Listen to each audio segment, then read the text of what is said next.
What you're about to see right here is, in my opinion, the nail in the coffin of cable news. The channel HLN, which is, of course, owned by CNN, had on a psychic to discuss the missing Malaysian plane. Joining us as well, though, Lisa Williams, a psychic medium, and Les Aben, CNN aviation analyst and a 777 pilot. Lisa, I'll start with you. You know, your theory here is that this plane landed somewhere. Some of the passengers are still alive, that the co-pilot was involved.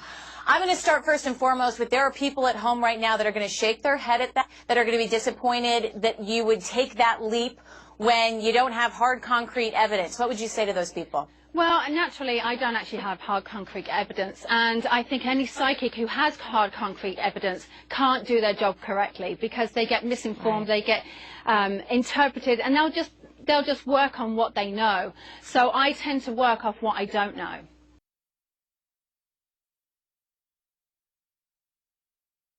Are they getting punked?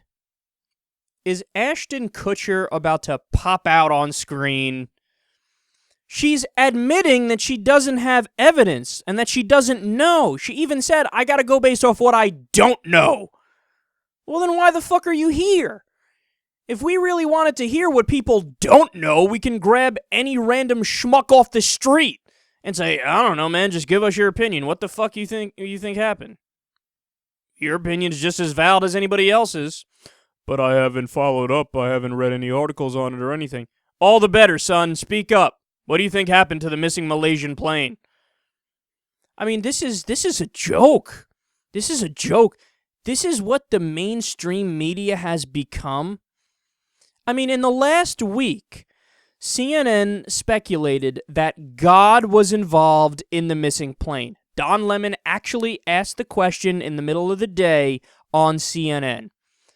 I mean, talk about feeling like you're in Saudi Arabia or Iran. Any Sharia state where you have to invoke God for everything. Is God involved in this? I mean, that was CNN. They were using toy airplanes on air for no reason whatsoever. Seriously, they were just showing like, well, this is the cockpit and this is the rest of the plane and something must have happened somewhere for this plane to go missing. And it wasn't like they did it for a small segment. Like they had it for hours and multiple people holding the different model airplanes. And then they speculated a black hole was involved, and now they brought in the psychic to give her take. I mean, for fuck's sake, if you bothered to do any research, or maybe they did research and they just didn't give a fuck, you would know that there's no scientific evidence that psychics are real. But that's obvious. I mean, if a psychic could actually prove what they were doing, and they had like a 95% success rate, that person would be considered like a messiah, like a god. That person would be considered like, oh my goodness. Hello, people, the scientific community would go nuts. That person would get the Nobel Peace Prize or do something. But obviously it hasn't been proven. But they talk about it like it's just another thing. I mean, it's getting to the point now where if you watch cable news, you're part of the problem. I'm sorry, but new media is just superior.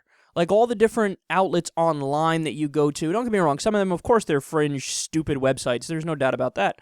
But, you know, there's so many print outlets online that are just better. There's so many outlets on YouTube that are just better. Of course, I'm biased because I'm on YouTube and I'm tooting my own horn here to a certain extent. But, I mean, it is what it is, man. That stuff is so clownish, and we would never do something so pathetic like that. And the last thing I'll say here, when she goes out there and makes one of the points she made, or actually I don't know if it was the anchor that said it or she said it, but they said that the psychic argued that the plane landed somewhere and people are alive. See, now it just goes from being silly and like, we'll laugh at you and mock you and it's sad, to being dangerous. Because now you're giving the family members of these people false hope. And like you said, you're not basing it on anything. You're talking out of your asshole. So now you're giving them false hope. And you're making it so that when the crash comes, when, you know, they'll realize that most likely those people aren't alive. There's a tiny, tiny chance, I guess, that they are alive, but most likely they're not alive. You're setting it up so that the crash is going to be harder and the crash is going to be worse. And you're going to crush them even more down the road because you've been hanging on to this lie and you're giving them the false hope So it's just a terrible thing. It's a terrible thing, and CNN and HLN, they should be embarrassed. CNN used to be this area where you go, and this outlet where you go, where you can get dry, somewhat factual, informational stuff. It's somewhat educational. It's just news. Now they're not that. Now they thrive off of false equivalence, where they always have to talk about how the Republicans and Democrats are equally right and equally wrong about everything, and they thrive off of bullshit sensationalism like you're watching right now.